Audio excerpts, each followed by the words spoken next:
Merci, Mariotte. Merci, Pedro. Bonjour à toutes et à tous. Bienvenue sur ce deuxième Business Booster Forum, co-organisé par la CCIFI de Paris et nos CCI LATAM, à savoir l'Argentine, la Colombie, l'Uruguay et moi-même depuis le Chili. Je me présente. Je suis la responsable de la Chambre de commerce française au Chili.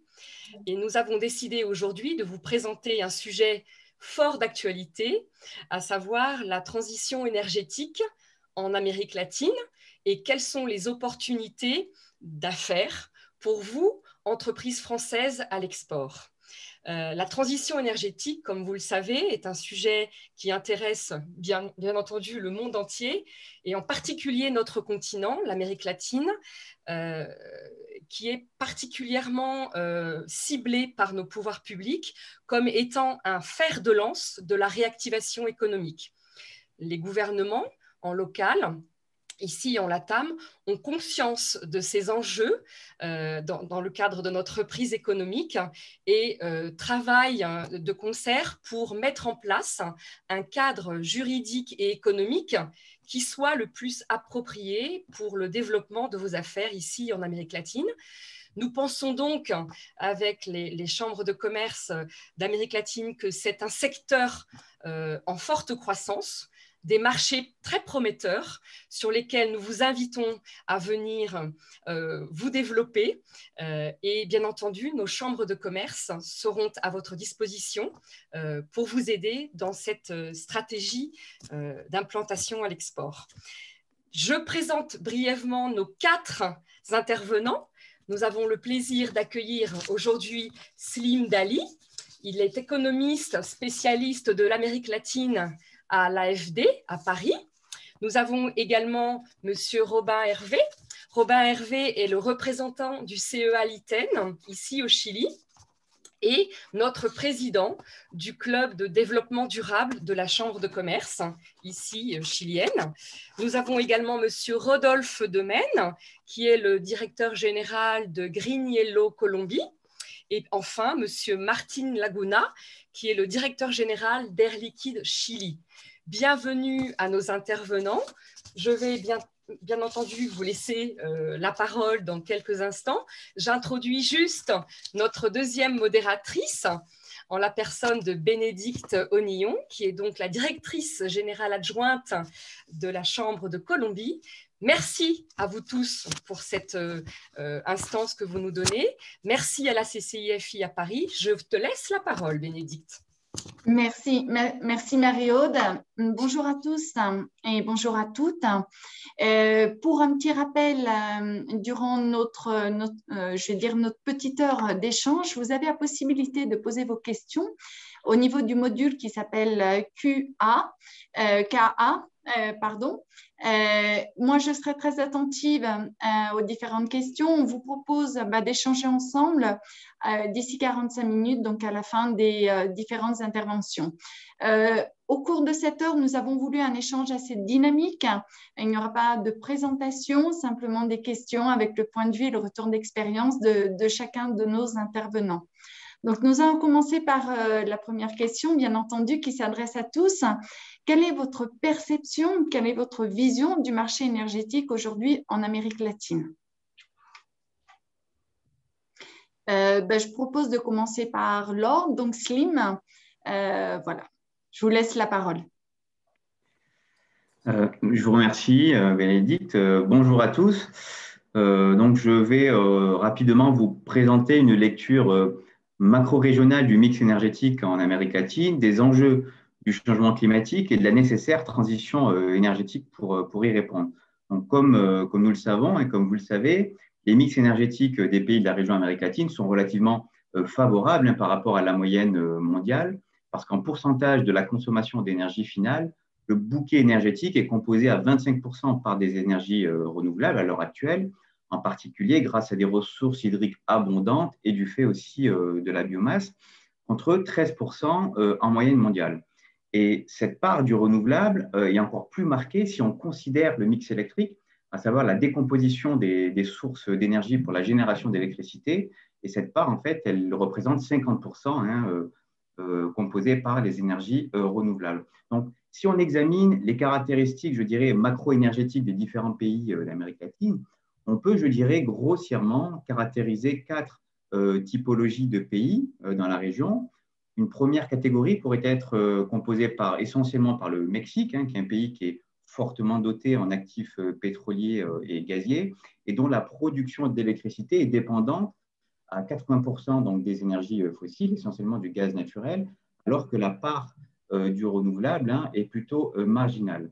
Un deuxième groupe de pays pourrait être composé donc, du Brésil, de la Colombie, l'Équateur, Venezuela, voire du Pérou, qui, bien que bénéficiant donc, de dotations énergétiques fossiles assez importantes, présentent des mix électriques favorables avec une part de renouvelables dans la production d'électricité qui est comprise entre 60 et 80%. Troisième groupe de pays, les pays qui bénéficient de dotations énergétiques carbonées, mais dont les capacités en hydro sont plutôt faibles, si bien que la part des énergies renouvelables dans le mix électrique est assez moyenne, à l'instar de la Bolivie ou l'Argentine, avec 30% de renouvelables dans le mix électrique, voire le Chili avec moins de 50%. Enfin, dernière catégorie de pays, les pays qui ne bénéficient pas ou peu d'actifs énergétiques fossiles et qui ont développé au cours des ans des capacités en renouvelables assez importantes pour la génération d'électricité. On peut citer par exemple le Costa Rica et l'Uruguay avec 90% du mix qui dépend du renouvelable. Donc, le corollaire de ce mix énergétique en moyenne favorable en Amérique latine est, je dirais, la part relativement faible des émissions de gaz à effet de serre associées à ce secteur, parce que ces émissions comptent pour 46% en Amérique latine contre plus de 70% dans le reste du monde.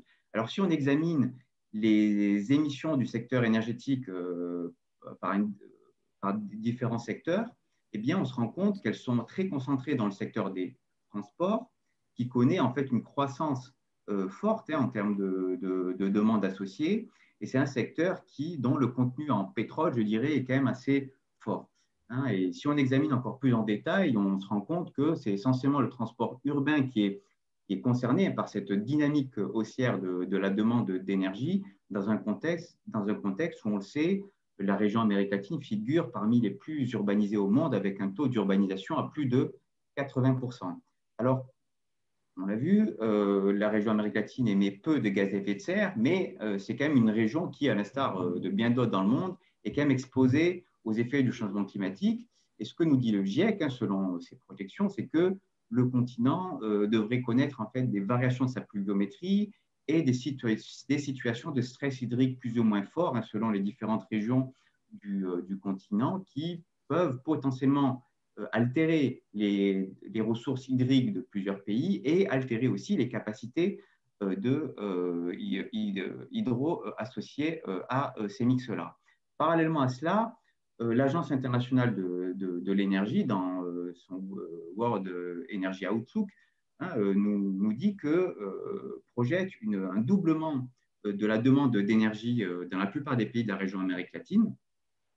Et donc, on se rend compte, au fond, que la région est confrontée à un double défi, parce que d'une part, la région, l'enjeu est de pouvoir substituer d'autres ressources énergétiques au pétrole pour le transport essentiellement, en favorisant la mobilité électrique, et de pouvoir, dans le même temps, à minima, préserver la part des énergies renouvelables dans le bouquet énergétique, celle qui est exposée au changement climatique, et même, je dirais, de l'augmenter dans plusieurs cas, en favorisant la part du solaire et de l'éolien qui présentent un potentiel très fort en Amérique latine et qui sont très compétitives.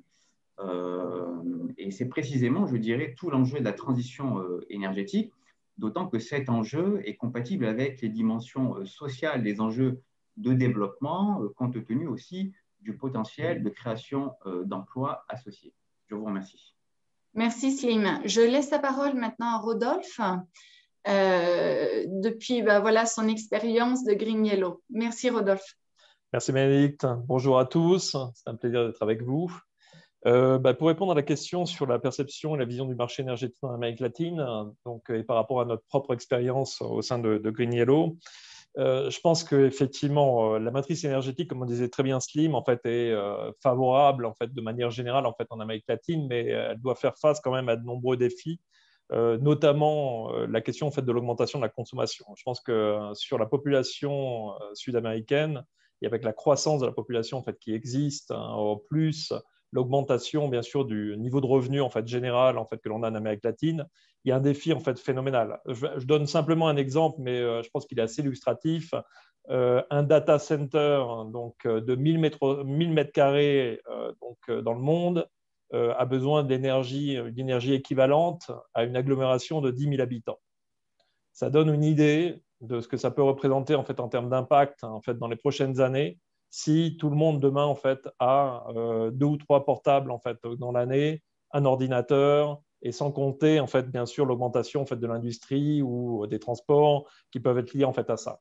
Donc on a un défi en fait, gigantesque puisque en fait, avec des ressources, notamment hydriques, hein, comme on disait, en fait, qui sont effectivement relativement importantes, ou du pétrole ou du gaz en, fait, en Amérique latine. C'est comme un continent qui est extrêmement riche. On voit bien que les limites, notamment en fait, donc, des réserves pétrolières, notamment en fait, maintenant les difficultés aussi en fait, à ouvrir en fait, des nouveaux en fait, puits de pétrole. Je ne sais pas si vous avez vu, mais maintenant, donc, le taux en fait, de réussite donc, de détection de pétrole dans les puits pétroliers en Amérique latine est passé, au niveau mondial, est passé en fait, de 50 à 10% en fait, sur les 10 dernières années. C'est une réduction en fait, énorme. Les réserves de gaz sont plutôt liées en fait, à du fracking. Donc, tout cela en fait, incite, bien sûr, à un gros développement en fait, donc, des énergies renouvelables. Et l'Amérique latine, de ce côté-là, en fait, a un gros potentiel, très clairement, puisque on a un niveau de radiation donc, en général en fait, qui est extrêmement bon, des zones en fait, qui sont plutôt en fait, disponibles et peu chères en fait, pour installer ou du solaire ou de l'éolien en fait, aussi, voire des solutions hydriques, mais qui sont plutôt de PCH, donc des solutions un peu plus petites, hein, donc, qui permettent localement aussi d'éviter en fait, de ramener des grandes infrastructures. Donc on est très confiant, nous, au niveau de Green Yellow, sur le potentiel vraiment en fait, à les capter en Amérique latine. Surtout qu'il y a vraiment en fait, donc, énormément de secteurs aussi en fait, sur lesquels on peut intervenir. Au-delà en fait, donc, du solaire et de l'éolien, il y a aussi en efficacité énergétique. Le 6 mars, c'était la journée d'efficacité énergétique. Et pour nous, en Amérique latine aussi, vu l'obsolescence des industries en fait, et des grands consommateurs, on pense que là aussi, en fait, il y a énormément à faire en termes d'investissement pour améliorer technologiquement aussi les solutions et permettre de réduire la consommation ou la substituer aussi rapidement. Donc, si on rajoute à ça des politiques globalement en fait, favorables, bon, à l'exception en fait, du Mexique à l'heure actuelle, bon, l'Argentine et le Venezuela, mais plutôt pour des questions en fait, économiques, on voit en fait, quand même qu'il y a effectivement en fait, un bon terreau pour pouvoir développer en fait, et faciliter effectivement donc, la transition énergétique à l'intérieur effectivement de tout le continent. Merci Rodolphe pour cette synthèse. Je laisse maintenant la parole à Robin avec sa double casquette, donc président du club Ville Durable et aussi représentant Sierra Leone pour le Chili. Merci Bénédicte et merci à la CCIFI et à nos deux modératrices. Bonjour à tous. Alors pour répondre, pour peut-être compléter un peu ce qui a été dit, je dirais que l'Amérique latine a trois grands atouts pour faire sa transition énergétique. Le premier, c'est qu'effectivement, ça a été dit, elle regorge de ressources renouvelables. Donc, on a beaucoup parlé de la biomasse et des ressources hydriques, et aussi, bien sûr, les ressources solaires et éoliennes qui, aujourd'hui, sont les plus compétitives pour faire de l'énergie décarbonée. On pourrait aussi citer des énergies un petit peu plus d'avenir, disons, moins compétitives aujourd'hui, mais qui peuvent être importantes, la géothermie et l'énergie marine. Donc c'est un continent qui vraiment regorge de toutes ces ressources du futur. Et un deuxième atout important, c'est qu'il y a de la place en Amérique latine. Et pour développer des projets renouvelables, notamment solaires et éoliens, il faut de l'espace, il faut des terres, comme disait Rodolphe, des terres entre guillemets pas chères. Et ça, malheureusement, dans des continents comme l'Europe, c'est pas le cas. Donc ça, c'est un autre avantage de l'Amérique latine. Il y a de l'espace pour développer tous ces projets. Et un troisième atout important, c'est que l'Amérique latine regorge de minerais stratégiques pour la transition énergétique. Donc, je dirais les plus connus sont le lithium et le cuivre. Hein, donc, le lithium pour les batteries lithium et le cuivre pour la transition électrique. Hein, pour donner un ordre de grandeur, une voiture électrique aura 3 fois plus de cuivre qu'une voiture thermique. Et puis, il y a aussi d'autres terres rares qui sont exploitées en Amérique latine. Ce qui est intéressant, c'est que l'exploitation de ces minerais stratégiques génère un cercle vertueux puisque l'industrie minière en Amérique latine, elle doit aussi se décarboner. Et donc, elle a besoin d'énergie renouvelable et elle donne une impulsion en local à cette transition énergétique. Donc, pour faire cette transition énergétique, l'Amérique latine, elle aura un besoin massif de produits et de services. Donc, par exemple, hein, la plupart des projets solaires et éoliens aujourd'hui sont faits avec des technologies importées hein, depuis l'Asie, depuis l'Europe. Donc ça, c'est une opportunité pour les entreprises françaises.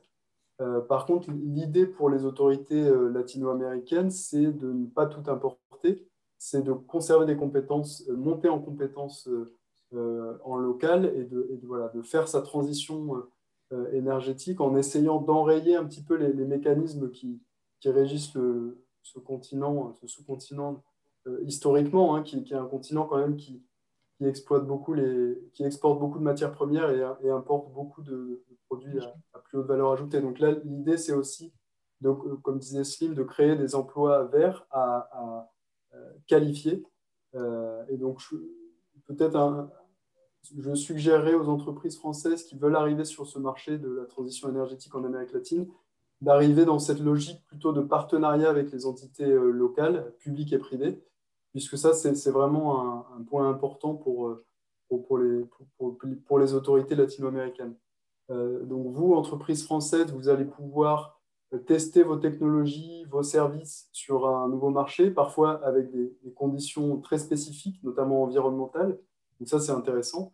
Et après, il faut essayer de travailler avec les partenaires locaux pour qu'ils puissent, eux, monter en compétences, non seulement être capables d'intégrer les technologies, mais éventuellement fabriquer des technologies. Donc, par exemple, au Brésil, il y a quelques fabriques de panneaux solaires. Donc, ça reste marginal, mais c'est quand même important. Et donc, on espère qu'il y en aura de plus en plus. Et ce qui peut être aussi intéressant pour les entreprises françaises, c'est d'exporter des composants qui vont être ensuite assemblés sur place. Donc ça a tout un tas de bénéfices. Tout le monde y gagne. On réduit les coûts. On réduit aussi les coûts d'imposition sur l'exportation, etc.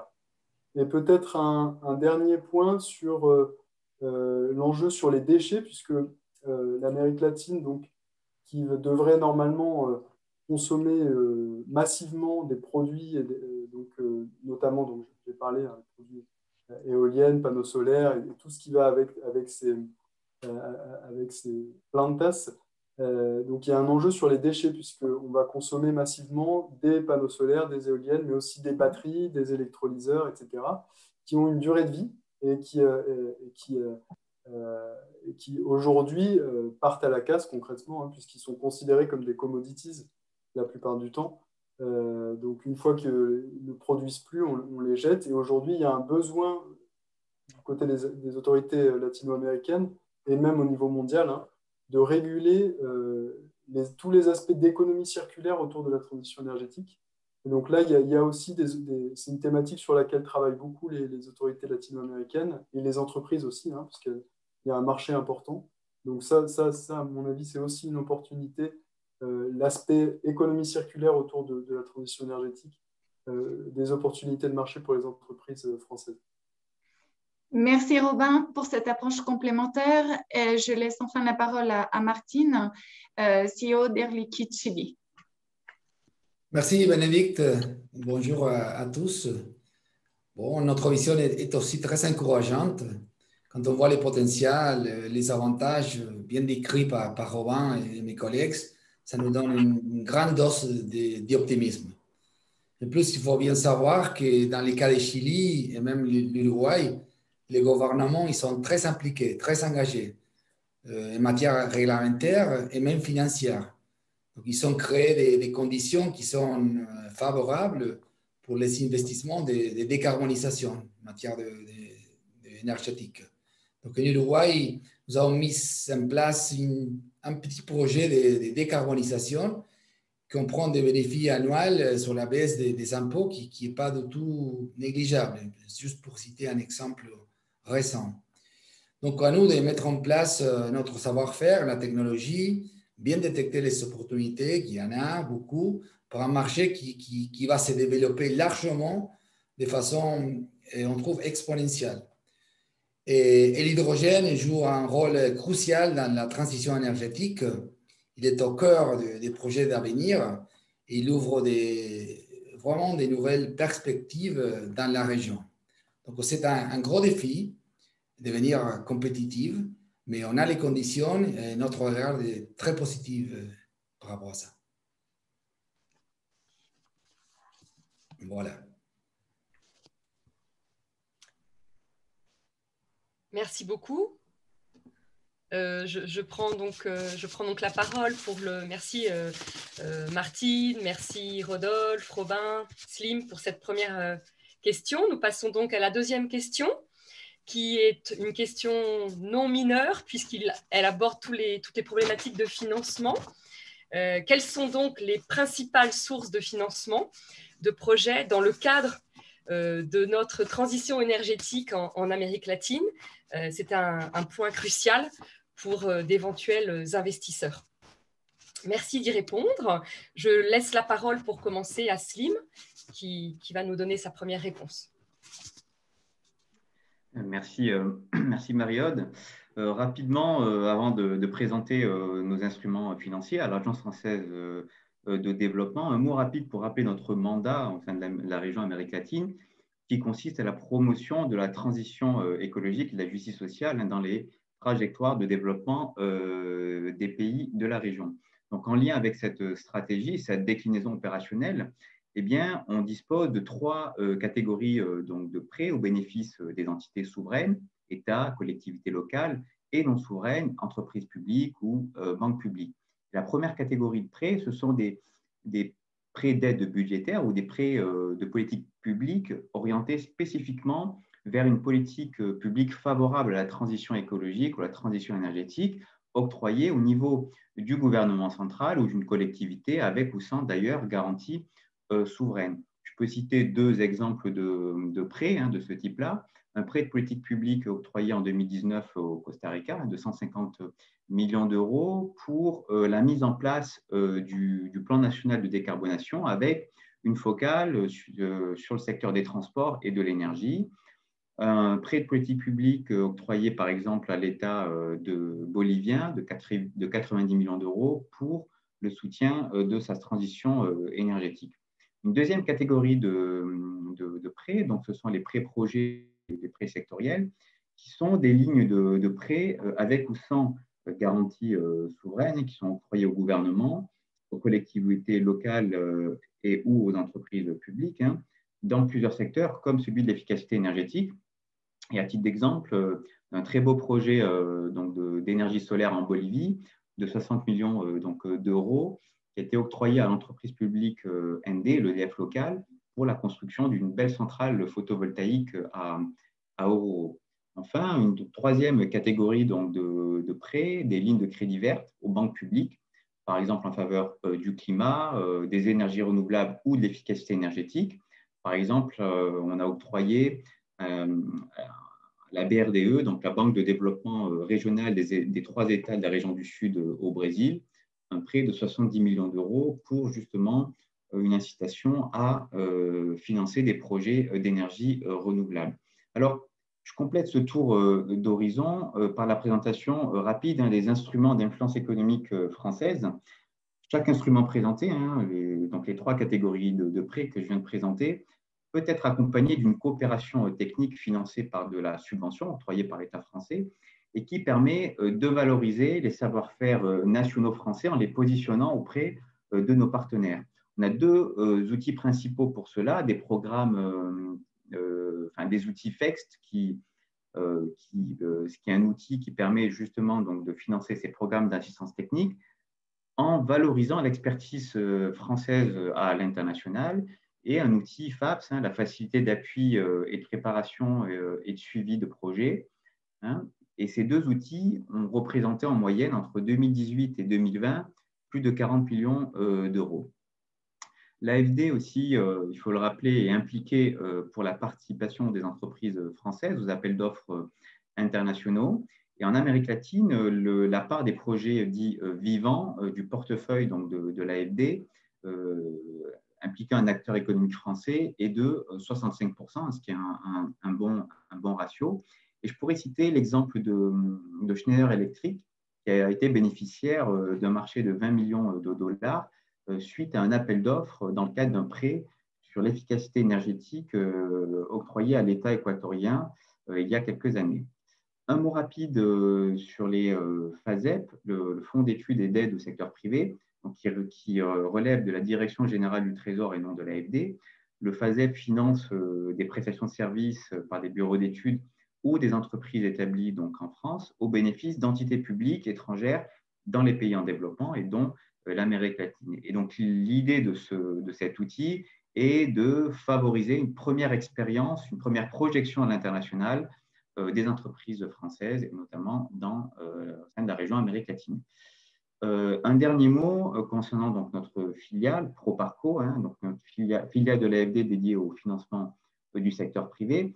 Proparco peut soutenir donc, la création d'une filiale à l'étranger d'un groupe français, peut soutenir aussi un investissement de la part d'une filiale et aussi appuyer un projet d'infrastructure privée dans lequel intervient une entreprise française. Et sur ces 2 dernières années, près de 30% des financements accordés par Proparco ont bénéficié à une entreprise française.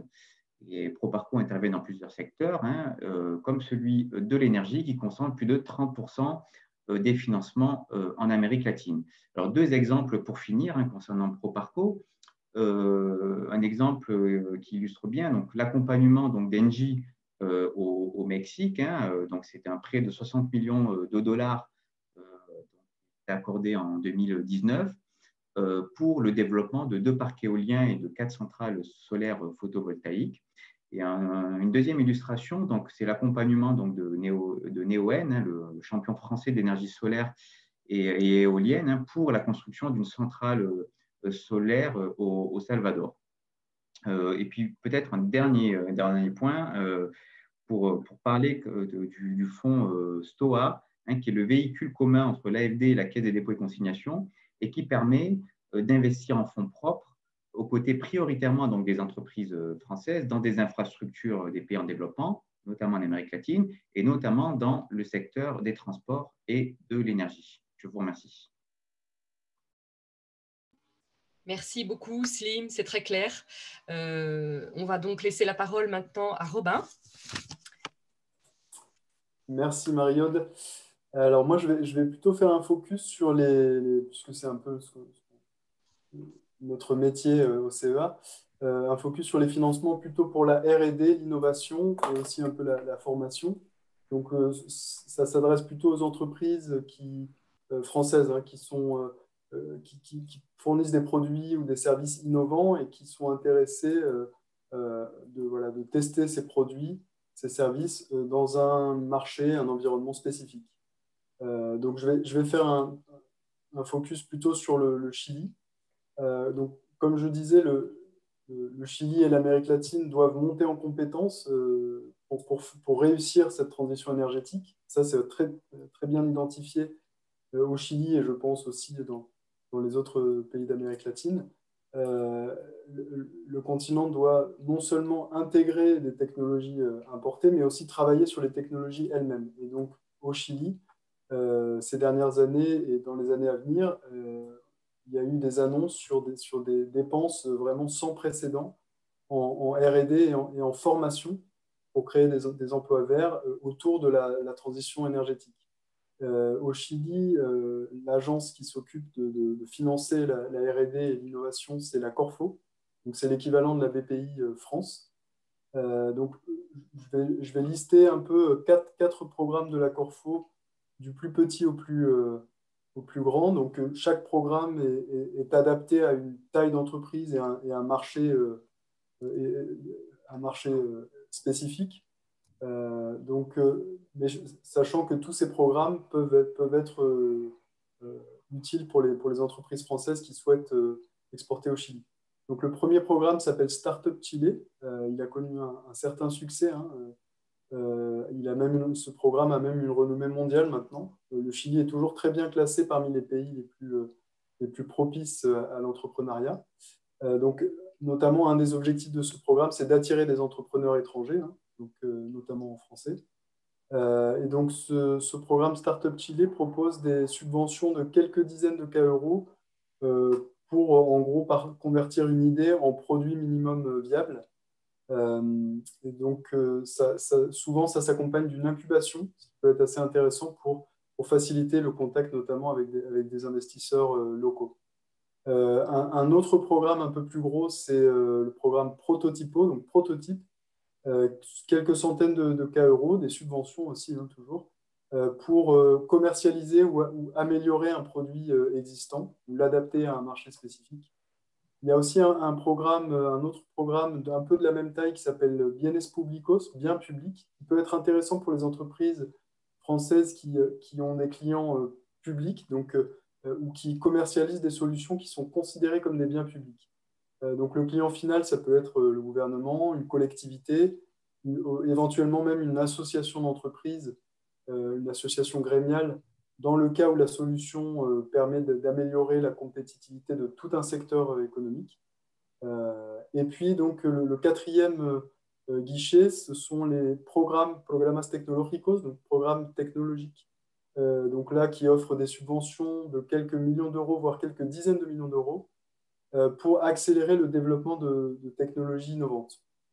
Voilà, donc ça peut être intéressant, comme je vous le disais, dans l'optique d'un partenariat avec des partenaires locaux pour licencier une technologie ou éventuellement assembler des composants sur place dans ce contexte de transition énergétique où, comme on le disait, il va y avoir une croissance exponentielle des projets et donc de la consommation technologique. Je citerai juste sur les grands programmes de Corfo vraiment spécifiques sur la transition énergétique. Atamostech, donc, qui est un espèce d'institut technologique pour le désert, donc pour le photovoltaïque dans les conditions désertiques, de l'ordre de 12 millions de dollars sur 5 ans pour monter cet institut. Donc, le CEA-Liten a participé activement à ce projet. Et un projet aussi très emblématique, c'est l'ITL, donc Institut des technologies propres, qui va travailler, pareil, sur la thématique désert mining, puisque dans le désert d'Atacama au Chili, il y a une forte présence des miniers, notamment du cuivre et du lithium. Donc avec les thématiques énergie solaire, hydrogène, green mining, et aussi lithium et batterie lithium.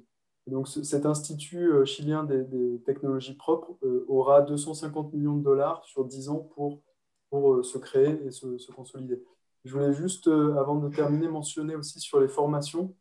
Il y a aussi des réductions fiscales intéressantes pour former les employés en entreprise et notamment la CCI franco-chilienne opère un OTEC, donc c'est des organismes qui sont accrédités par l'État pour coordonner ces formations. Donc, je vous invite, si c'est des choses qui vous intéressent, à contacter Marie-Aude sur l'aspect plutôt formation.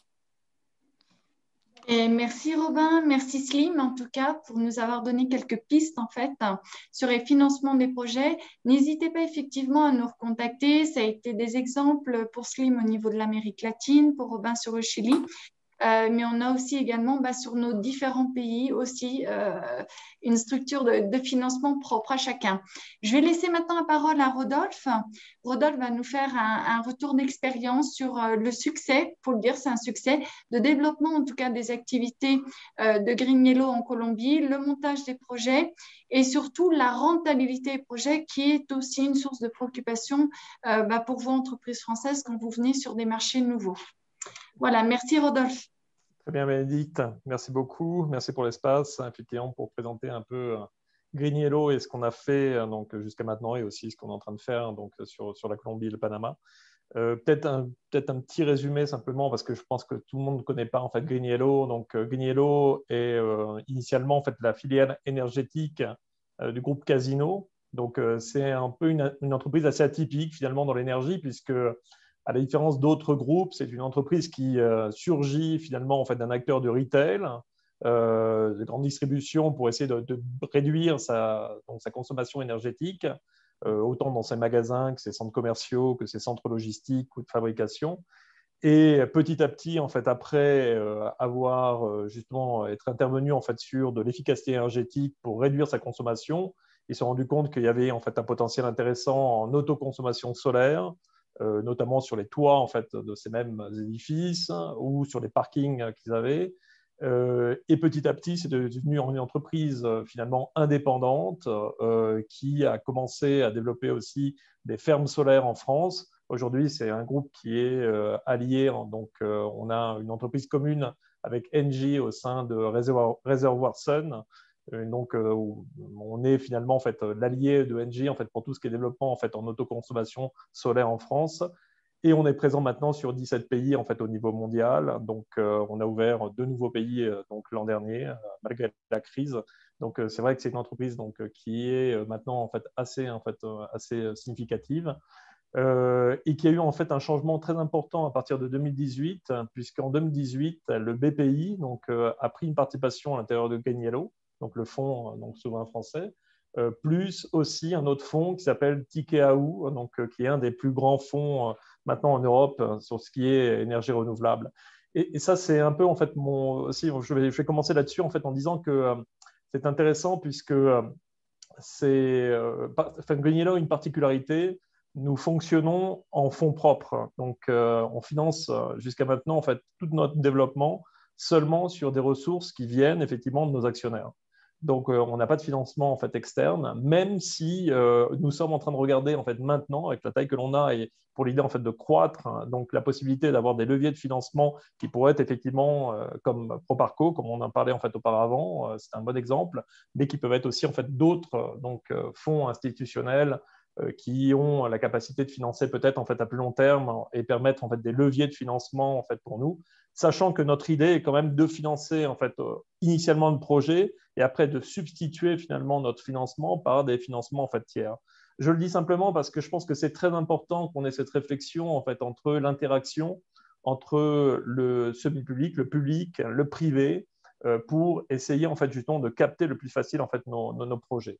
Le fait que nous financions en fait directement nous donne un avantage compétitif très important, notamment sur par exemple sur des appels d'offres hein, donc, qui peuvent avoir lieu, dans lesquels en général en Amérique latine, les appels d'offres sont plutôt courts en termes de temps donc pour répondre. Et quand les modalités en fait, de financement sont un peu longs, on a toujours en fait, tendance à avoir en fait, un peu de détriment donc, pour pouvoir effectivement en fait, gagner certains appels d'offres. Alors, ce n'est pas toujours le cas, mais c'est vrai que malheureusement, c'est souvent en fait, le cas en fait, aussi. Donc, de ce côté-là, moi, je préconise vraiment en fait, une grande coordination en fait, entre les différentes instances, entre le public, le privé, entre les CCI, en fait, entre bien sûr aussi tous les services en fait, liés en fait, à l'ambassade, hein, donc le secteur privé, pour voir en fait, de quelle manière en fait, on peut vraiment avoir en fait, une action coordonnée en, fait, en ce sens. Alors, comment ça s'est traduit, nous, en Colombie ? Ça s'est traduit finalement par une autorisation donc, de 150 millions de dollars en fait, d'investissement donc, seulement pour la Colombie à horizon en fait, 2023. Donc pour une entreprise comme la nôtre, effectivement, c'est quelque chose d'assez conséquent. On a 50 millions de dollars aussi en fait, à investir sur le Panama. Donc, et basiquement, donc, on l'investit en fait, de 2 manières, donc, sur donc, efficacité énergétique et aussi en fait, donc, solutions solaires. Donc, sous un modèle ESCO. Donc, notre idée, en fait, est de financer en fait, les projets directement et nous rembourser finalement sur les économies en fait, que l'on peut obtenir pour le client. Donc, la modalité est intéressante parce que le client donc, n'a rien à mettre en, fait, en termes d'investissement. On prend tous les risques. On fait un contrat en général entre 8 et 15 ans, donc selon le type effectivement, d'activité.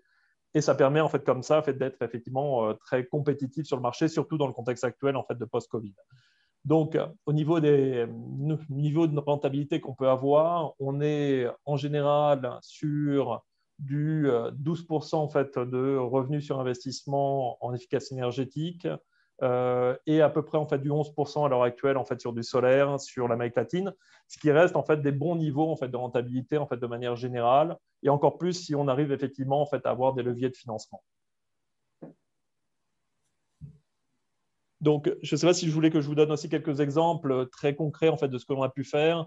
On a notamment un projet donc de changement massif de froid, notamment sur des supermarchés, c'est les chaînes de supermarchés donc en Colombie, qui est très intéressant puisqu'on est en train de changer technologiquement en fait, des solutions qui sont de gaz contaminants, donc en R22, sur des solutions en fait, qui sont à base de CO2, donc, par exemple. Et par exemple, ce projet, à lui seul, est un projet en fait, de 40 millions de dollars donc, pour une seule chaîne de supermarchés en, fait, en Colombie. Donc, ça donne une idée de ce qu'on peut faire. Mais on fait aussi, par exemple, des projets en fait, qui sont des parcs solaires qui alimentent en énergie des changements en fait, d'air conditionné sur différents sites que l'on change aussi nous-mêmes et qu'on finance en fait, directement. Donc, on essaye d'avoir une proposition totalement complète pour le client. Et on pense qu'effectivement, c'est aussi une solution très intéressante pour favoriser vraiment la transition énergétique en fait, sur le continent.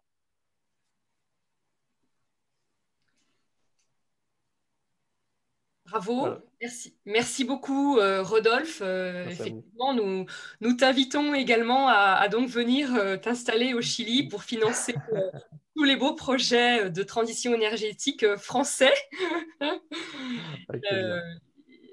Et on reste en contact alors. Merci beaucoup. Félicitations pour ce que vous faites en tout cas sur le continent Amérique latine.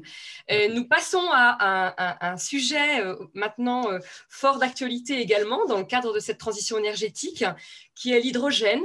Effectivement, l'hydrogène et en particulier l'hydrogène vert est particulièrement porteur d'avenir, notamment sur ce continent, Amérique latine. Et pour cela, nous avons convié donc 2 intervenants. Le premier, Robin, qui va nous présenter plus le contexte marché de l'hydrogène.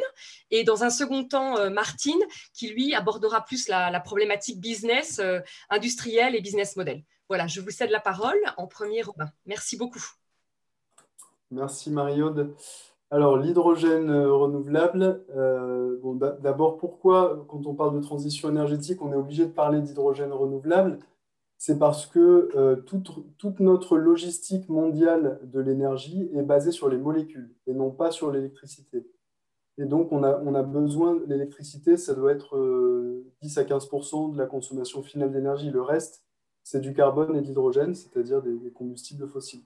Donc, on a besoin de molécules pour faire cette transition énergétique.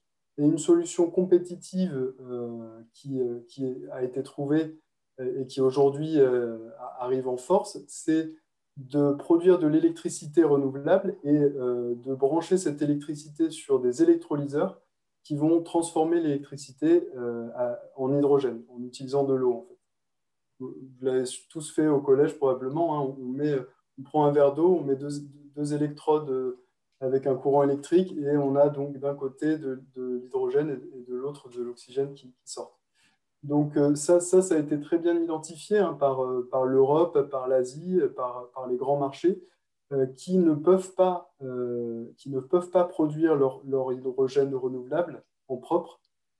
Par exemple, l'Allemagne qui est sortie du nucléaire ou le Japon. Donc c'est deux pays que je cite qui ont annoncé clairement qu'ils allaient devoir importer massivement de l'hydrogène. Et dans ce contexte-là, l'Amérique latine est un continent qui regorge de ressources, comme on l'a dit, et qui peut exporter ces ressources sous forme d'hydrogène vert. Donc quand je parle d'hydrogène, en fait, il faut entendre l'hydrogène et ses dérivés. Parce que l'avantage de l'hydrogène, c'est que c'est une molécule versatile.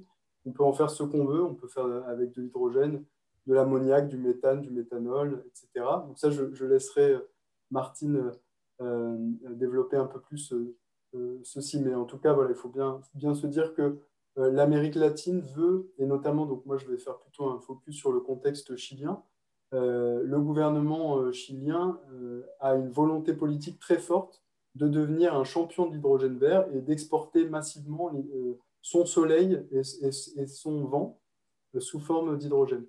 Donc, sur le contexte chilien, ce qu'on peut dire, c'est qu'il y a une géographie vraiment qui est unique au monde.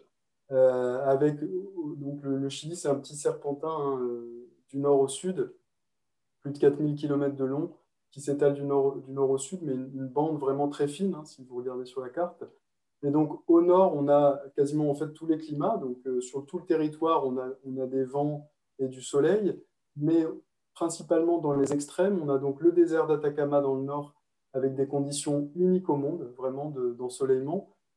Principalement, en gros, il n'y a pas de nuages, mais il y a aussi des températures qui sont relativement basses en comparaison avec la radiation. Donc, ça, ce sont deux facteurs très importants pour en fait avoir potentiellement l'énergie solaire la moins chère du monde, hein, concrètement, dans le désert d'Atacama. Et dans le sud, on a la Patagonie avec des vents onshore, mais qui sont d'une force et d'une constance offshore, on va dire. Donc ça permet au Chili de pouvoir produire de l'hydrogène vert à très bas coût. Ça, c'est l'objectif affiché des autorités chiliennes, hein, de produire l'hydrogène le moins cher du monde. Et ce qui est important aussi, c'est que grâce à sa géographie, au Chili, ou que vous soyez au Chili, vous serez toujours à moins d'une heure de l'océan Pacifique. Et ça, c'est très, très important pour pouvoir exporter facilement l'hydrogène qui est produit sur le territoire. Et à cela s'ajoute une infrastructure assez solide de réseau électrique, de gazoducs pour éventuellement transporter l'hydrogène, et aussi une infrastructure portuaire existante. Donc, le Chili a toutes les ressources et la géographie et les infrastructures pour devenir un champion de l'hydrogène vert. Et le gouvernement vraiment a une très, très forte volonté qui se traduit par des financements, hein, bien sûr. Mais ça, c'est quand même du long terme. C'est-à-dire exporter massivement de l'hydrogène depuis le Chili vers le Japon ou l'Allemagne, c'est plutôt vers 2030. Donc, avant ça, avant d'exporter massivement, il faut d'abord construire une économie locale. Et pour ça, le Chili compte sur l'industrie minière, notamment dans le nord du pays, hein, puisque, comme je le disais en introduction, l'industrie minière, notamment du cuivre, hein, principalement au Chili, et un peu du lithium, elle doit se décarboner, et donc c'est elle qui doit générer la demande locale pour pouvoir donner cette impulsion à l'économie de l'hydrogène vert au Chili. Donc d'abord consolider le marché en interne, ça c'est la priorité de la décennie pour la décennie qui vient pour le Chili. Et ensuite, une fois que le marché interne est consolidé, on peut exporter massivement. Et bien sûr, comme je disais aussi en introduction, pour produire massivement de l'hydrogène vert, il faut des technologies, il faut des services. Et donc là, il y a une opportunité importante pour les entreprises françaises, puisque la France se place aussi sur il y a un grand plan d'hydrogène, hein, 7 milliards pour le plan de relance. Et la France se place sur les technologies aussi, avec des industriels comme Air Liquide qui manipulent la molécule depuis très très longtemps, hein, mais aussi sur les électrolyseurs, sur les fuel cells, les piles à combustible. Donc en France, on a un tissu industriel et on essaie de le valoriser pour pouvoir fabriquer des technologies qui vont pouvoir être, on espère, exportées en Amérique latine. Donc c'est ça aussi l'enjeu pour les entreprises françaises. Le Chili, en tant que grand producteur d'hydrogène, va forcément être un grand consommateur d'électrolyseurs et d'autres technologies. Et donc c'est un marché qui est très, très important pour les entreprises françaises. Peut-être simplement terminer sur la différence de contexte au Chili entre la coopération française et la coopération allemande. La coopération allemande est très en avance par rapport à nous sur ce sujet, hein. Ça fait à peu près presque 10 ans maintenant qu'ils conseillent le ministère de l'Énergie sur cette thématique. Et ça, ce n'est pas une coïncidence, c'est parce que la grande différence entre la France et l'Allemagne, c'est que l'Allemagne est sortie du nucléaire. Et donc l'Allemagne ne peut pas produire son hydrogène vert sans nucléaire. Alors qu'en France, on conserve le nucléaire dans notre mix énergétique. Pour l'instant, en tout cas, c'est ce qui est décidé. Et donc, cette énergie nucléaire est considérée comme potentiellement va être utilisée, hein, pour générer de l'hydrogène décarboné. Donc, est-ce qu'on appelle ça l'hydrogène vert ou jaune? Ça, c'est des grands débats, mais en tout cas, c'est de l'hydrogène qui est décarboné. Et donc, la France n'a pas de besoin, pour l'instant, n'aura pas de besoin d'importation d'hydrogène. Et c'est là la grande différence, c'est que l'Allemagne et les producteurs allemands qui arrivent en Amérique latine, ils peuvent annoncer un espèce de trade-off aux Chiliens ou aux Latino-Américains en disant « Je te vends ma technologie pour produire l'hydrogène, mais derrière, je t'achète l'hydrogène. » Nous, malheureusement, on n'a pas ce levier commercial. Par contre, on a des enjeux importants sur nos technologies. Et donc là, j'appelle l'AFD et le gouvernement français à se mobiliser sur les pays comme le Chili pour pouvoir accompagner les entreprises françaises. Pour l'instant, sur le plan français de l'hydrogène, la stratégie française de l'hydrogène, il n'y a pas encore de volet international. Nous, on espère fortement, on sait que c'est en cours de réflexion du côté du gouvernement français, on espère qu'il y aura un appui politique important de la France pour pouvoir essayer de se faire une place et surtout pousser les projets français au Chili et en Amérique latine avec, on espère, des cofinancements. Parfait. C'est très clair, Robin. Merci infiniment. Nous cédons donc la parole maintenant à Martine pour l'aspect plus industriel de l'hydrogène. Merci, Mariode. Bon, comme tu as mentionné, la région a des conditions privilégiées pour la production d'hydrogène vert à partir d'énergies renouvelables. Donc, il faut la produire à partir de la technologie d'électrolyse, mais aussi il faut ensuite les conditionnements, la compression, la liquéfaction dans certains cas, le stockage, le transport, la livraison, en toute sécurité et en restant compétitif. Donc, il faut avoir une expertise, un savoir-faire. Vous savez qu'Air Liquide, notre société, produit hydrogène depuis 40 ans à partir des méthanes. Donc, on est des spécialistes en la matière. Nous avons déjà démarré les plus grands électrolyseurs PEM du monde, installés à Bécancour, au Canada. Donc, juste pour dire que cette connaissance, cette expérience, on peut l'utiliser dans la région qui est preneur. Au Chili, l'hydrogène vert peut être utilisé soit pour la production des green ammonia, bien cité par Robin, green méthanol dans le nord, et même dans le sud, les green méthanol, et pour tous les nouveaux marchés de la mobilité. Il ne faut pas oublier les transports. Ça veut dire taxi, voiture, camion, bus, même chariot, même les trains au nord pour la minerie, pour la minière. Donc, vous savez bien qu'il y a des stations de service hydrogène dans plusieurs pays du monde où Air Liquide a participé, Europe, États-Unis, Japon. Donc, on a la technologie. On a la technologie. C'est une réalité qui peut se répliquer au Chili. Donc, l'industrie minière chilienne, vous savez qu'il est la plus grande du monde, et ce type d'initiatives, des études sont en phase de développement, surtout pour les camions lourds à hydrogène vert. Donc, comme Robin a bien cité, la nécessité de décarbonisation dans l'industrie minière impulse beaucoup ce type d'applications. Donc, et je mentionnais plutôt les marchés internes, mais le gros potentiel est dans l'exportation. Et les études de McKinsey ou de certains consultants indiquent, même Roland l'a mentionné, que Chili aura ou peut avoir les coûts d'hydrogène vers les moins chers du monde. Donc, le gouvernement est très impliqué sur ces sujets-là. Donc, avec l'abondance et la capacité installée ou to be installed, il permettrait d'exporter à l'Asie ou même à l'Europe. L'Asie pour l'Atlantique et l'Europe l'Asie pour le Pacifique, pardon, et l'Europe pour l'Atlantique, depuis le sud. Donc, on sait bien que l'Allemagne et le Japon, ils seront short en matière d'hydrogène vert. Donc, ils seront preneurs.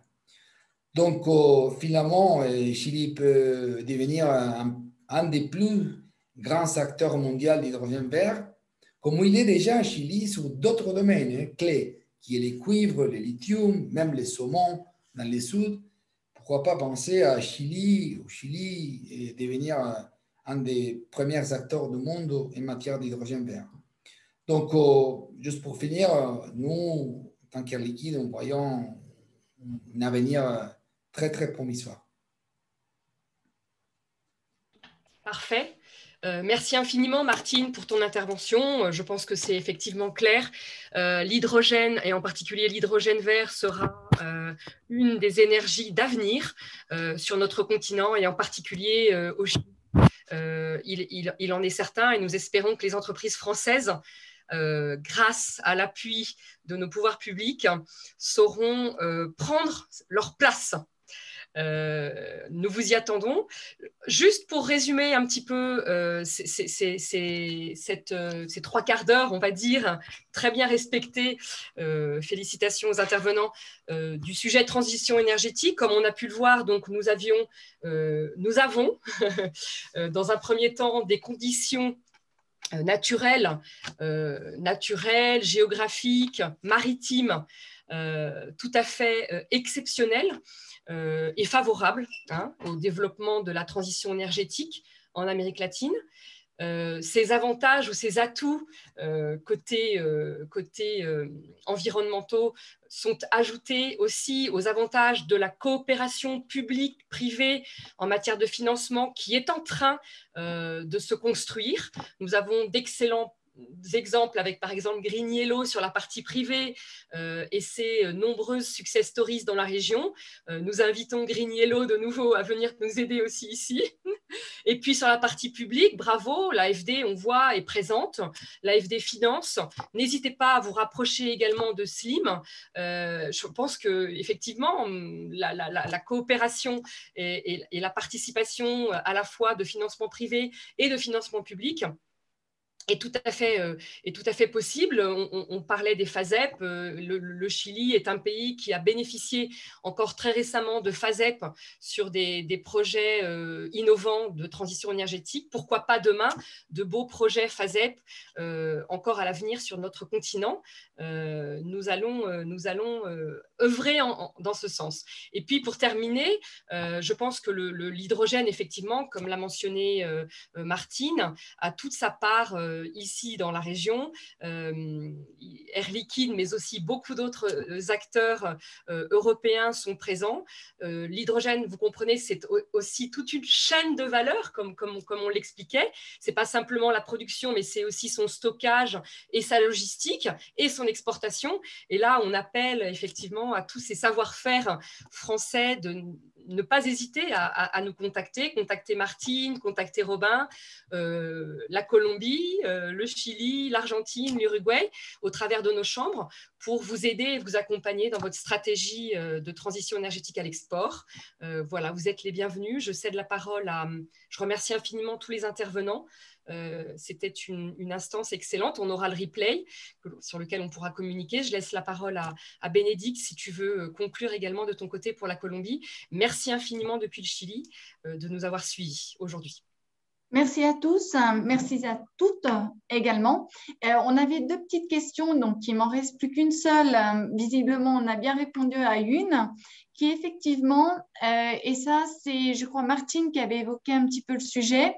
Est-ce que vous croyez donc que dans nos pays, c'est-à-dire les pays d'Amérique latine, on pourrait faire cette transition énergétique dans les transports sans augmenter l'empreinte de carbone indirectement? Ça fait référence un petit peu au cas de l'usage en fait, des véhicules hybrides, notamment en Argentine, pour baisser un petit peu cette empreinte carbone. Aujourd'hui, effectivement, comment vous voyez cette transition énergétique appliquée dans les transports? Donc, il nous reste exactement 1 minute. Je ne sais pas qui de vous souhaitez prendre la parole pour répondre à l'un de nos participants. Juste pour finir, avant de vous laisser la parole, sachez que le réseau des chambres de commerce françaises à l'étranger est à votre entière disposition. On sera ravis d'échanger avec vous, de vous conseiller, de vous accompagner sur vos questions et bien sûr sur le développement de vos futurs projets. Merci. Je laisse la parole, je ne sais pas, Rodolphe. Voilà, vous voulez répondre?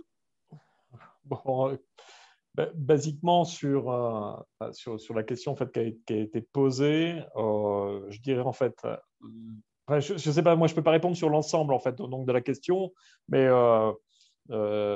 sur la question en fait, donc, ce qui serait en fait, l'utilisation des véhicules hybrides en fait, donc, sur le continent, il est clair que les pays en fait, qui ont en fait, une des réserves hydrologiques naturellement avec une forte concentration urbaine, ont, selon moi, en fait, un potentiel énorme en fait, pour avoir des véhicules effectivement, en fait, qui sont hybrides. Et ça, c'est très clair.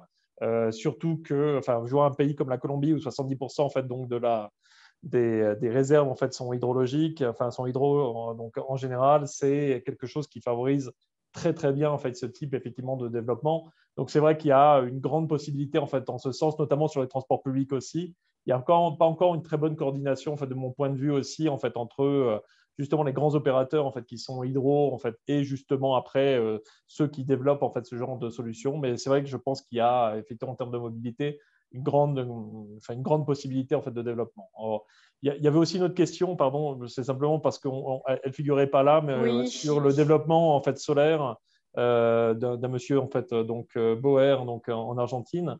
Et là-dessus, en fait, oui, enfin, clairement, en fait, simplement pour répondre très rapidement, il y a aussi un développement en fait, énorme donc, sur l'ensemble des pays en, fait, en termes de développement solaire. Je ne sais pas exactement sur l'Argentine. Je sais que je ne sais plus qui en fait, des intervenants aussi pouvaient en fait, compléter. Mais sur la Colombie, par exemple, simplement pour vous dire qu'il y a 3 jours seulement, le gouvernement vient de confirmer l'obligation sur les entreprises de commercialisation d'énergie d'intégrer 10% de leur vente d'énergie en énergie renouvelable et seulement en éolien, enfin en solaire. C'est énorme considérant en fait que, et ça c'est jusqu'à à partir de 2023. À l'heure actuelle, en Colombie, nous sommes à 0,5% d'énergie éolienne et solaire. Ça veut dire que le développement en fait en 2 ans doit être phénoménal pour arriver à ça. Dans le cas contraire, les entreprises de commercialisation vont devoir payer en fait des amendes si elles n'ont pas en fait intégré en fait donc effectivement des énergies renouvelables en fait dans leur mix énergétique en termes de commercialisation. Ça, c'est une révolution parce que très clairement, l'impact que ça va avoir en termes de dynamisme sur un pays est gigantesque. Si on arrive à avoir des décisions similaires sur le reste des pays, et certains en fait l'ont déjà fait, on va avoir en fait un boom énorme. Et donc, c'est la même chose aussi sur la question de la mobilité, en fait, dont on parlait avant, sur l'hydrogène. Tous ces sujets en fait sont extrêmement liés. Et donc, à mon avis, on est effectivement en fait juste avant une petite révolution et une accélération énorme en fait donc des nouveaux projets sur tous les domaines qui sont liés aux renouvelables. Ben, merci infiniment. Je pense qu'en plus, c'est une très bonne conclusion. Merci, Rodolphe. Le temps nous est, ça y est, la session est terminée. On reste bien sûr à votre disposition si vous avez des questions, si vous souhaitez contacter nos intervenants. Il y aura un replay qui sera disponible, qui vous sera communiqué ultérieurement et surtout, n'hésitez pas à nous contacter. Voilà, encore merci infiniment à tous. Merci d'avoir été nombreux. Et on espère avoir l'occasion d'échanger à nouveau très prochainement. Merci.